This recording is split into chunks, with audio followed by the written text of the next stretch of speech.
No 37-year-old thinks, oh, I'm going to have a stroke, so I should prepare for this, or I should know what the signs of a stroke are. You don't think about those things. You think about that for much older people. Not everybody gets to be this lucky.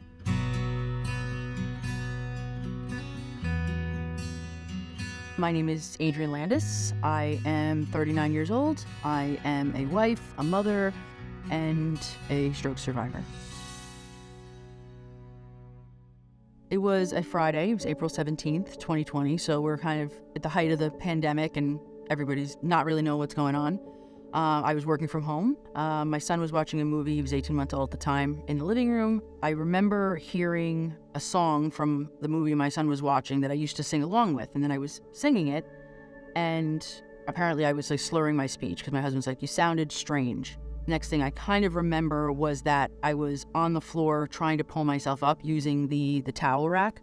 And eventually I did get myself up and I was able to kind of walk into the living room area, and my husband was still concerned. He's like, are you okay? Like, you look as though your face is drooping. And I kept saying, no, I'm fine, I'm fine. He's like, you're not fine.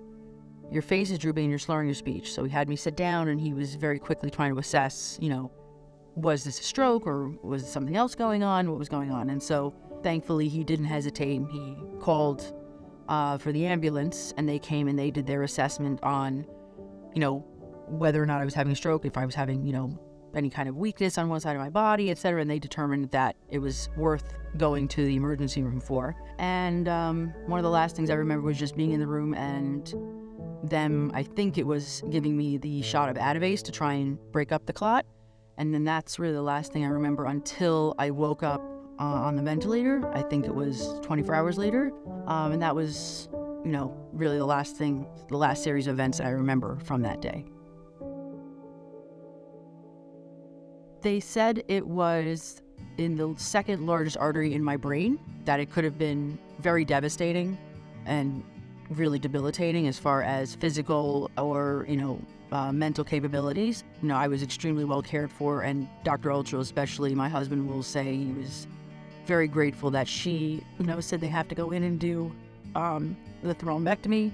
He said, just do whatever you have to do to save my wife and make her come home to me and my son. Thankfully, she was successful and she saved my life, and I couldn't be more grateful for the care that I received.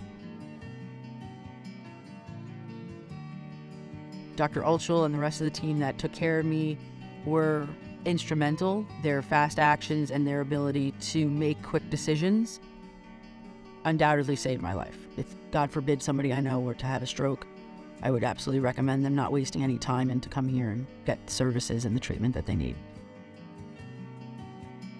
I've been able to return to life as it was before.